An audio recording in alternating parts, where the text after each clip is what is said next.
Media మిత్రులందరికీ నా నమస్కారములు.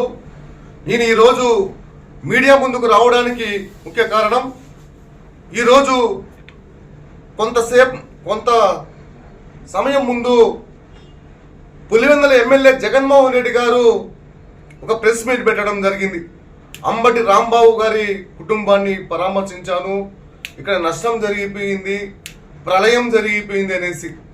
నేను పులివెందుల ఎమ్మెల్యే జగన్మోహన్ రెడ్డి గారిని సూటిగా ప్రశ్నిస్తా ఉన్నా, అయ్యా జగన్మోహన్ రెడ్డి గారు, ఈరోజు అంబటి రాంబాబు గారు ఏం మాట్లాడాడు, మా నాయకుడిని ఏ విధంగా దుష్భాషలు ఆడినాడు, ఇవన్నీ నువ్వు చెవిలో వేసుకోకుండా మీ నాయకుడు జరిగిందని నువ్వు చెప్పుకుంటున్నావే. అయినప్పటికీ కూడా దాన్ని కూడా నువ్వు నాయకుడు పోయావు, పరామర్శించావు, ఓకే, కాదనడం లేదు.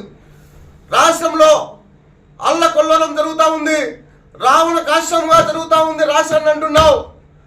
జగన్మోహన్ రెడ్డి అంటున్నావు కదా, రా ఆంధ్రప్రదేశ్ రాష్ట్రంలో ఏ ఒక్క మారుమూల ప్రాంతాలకైనా ఏ ఒక్క నియోజకవర్గానికైనా రా, మేము ఒక కార్యకర్తలు వస్తాం. నీవు రా, పడదాలు ముందులాగా పడదాలు లేవు, ఎక్కడికైనా స్వేచ్ఛగా వెళ్ళొచ్చు. నువ్వు ముందు ఒక ప్రోగ్రాం పెట్టుకోవాలంటే పడదాల మధ్యలో పోయే సంస్కృతి నీది. ఈరోజు మా కూటమి ప్రభుత్వం ఉంది, మా ముఖ్యమంత్రి నారా చంద్రబాబు నాయుడు గారు ఆ విధంగా పోవడం లేదు. నువ్వు ఆంధ్రప్రదేశ్ నుంచి నల్లమూల నుంచి తిరిగి చూడు, అభివృద్ధి అనేది చేసి చూపిస్తున్నాం. ఈరోజు నువ్వు అబద్ధాలు కోరంటావా మా నాయకుడిని? ఏం మాట్లాడుతున్నావయ్యా? దయ్యాలు వేదాలై నవ్వుతున్నాయి. ఆంధ్రప్రదేశ్ రాష్ట్రంలో 5 కోట్ల మంది ఆంధ్రులు కూడా నారా చంద్రబాబు గారి నాయకత్వంలో కూటమి ప్రభుత్వంలో 5 కోట్ల మంది ఆంధ్రులము హ్యాపీగా ఉన్నాము. మా బిడ్డల భవిష్యత్తు బాగుపడుతున్నాయి. అమరావతి రాజధాని పరుగులు పెడుతూ ఉంది, పోలవరం పరుగులు పెడుతూ ఉంది.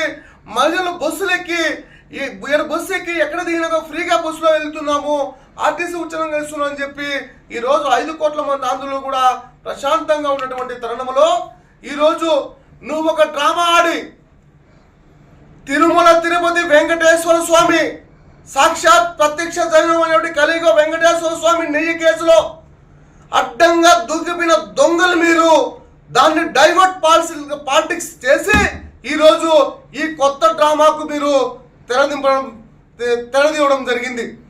అదే మాదిరిగా నేను ఒక తెలుగు యువత కార్యకర్తగా, ఒక నాయకుడిగా, తెలుగుదేశం పార్టీ కార్యకర్తగా నేను సవాల్ చేస్తా ఉన్నా వైకాపా నాయకులకి.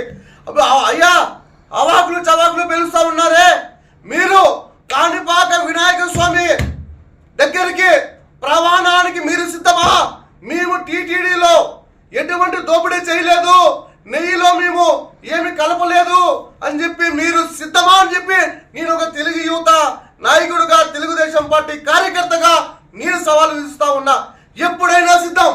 మా నాయకుడి మీద మీరు చేసిన ఏ ఆరోపణకైనా నేను ముక్త కంఠంతో మీకు నేను సమాధానం చెప్పడానికి నేను సిద్ధం. మీరు సిద్ధమా అని చెప్పి నేను సవాలు విసురుస్తా ఉన్నా. అయ్యా జగన్మోహన్ రెడ్డి, ఈరోజు నువ్వు ఎక్కడి నుంచో ర్యాలీ చేసుకొని పోయి నీ చెంచా గుండాలు పిలుచుకొని పోయి నువ్వు వెళ్ళావే.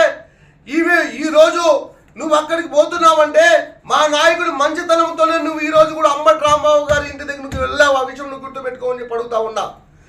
గతంలో నువ్వు ముఖ్యమంత్రిగా ఉన్న సమయంలో మా యువ నాయకుడు లోకేష్ బాబు గారు పాదయాత్ర చేస్తూ ఉంటే పాదయాత్ర చేయడానికి అడ్డంకులు చేశావు, స్టూలు పీకావు, మైకి పీకావు. ఎన్ని పీకినప్పటికీ కూడా నీకు అంతెందుకు మేము అతగమించి మేము ఈరోజు తెలుగుదేశం పార్టీ కూటమి ప్రభుత్వంని అధికారం లేక 5 కోట్ల మంది ఆంధ్రులు కూడా తేవడం జరిగింది. ఇప్పుడు 5 కోట్ల మంది ఆంధ్రులకి ఆంధ్రప్రదేశ్ రాష్ట్రము సస్యశ్యామలుగా ఉండి అందరికీ న్యాయం చేస్తున్నటువంటి కూటమి ప్రభుత్వాన్ని నువ్వు బురదలాలనుకుంటే 5 కోట్ల మంది ఆంధ్రులు నీకు ఇప్పుడు 11 సీట్లు ఇచ్చారయ్యా. ఒక్క సీటుకే నువ్వు పులివెందులకే పరిమితం అవుతావని చెప్పి కూడా తెలియజేసుకుంటూ నేను సెలవు తీసుకుంటాను.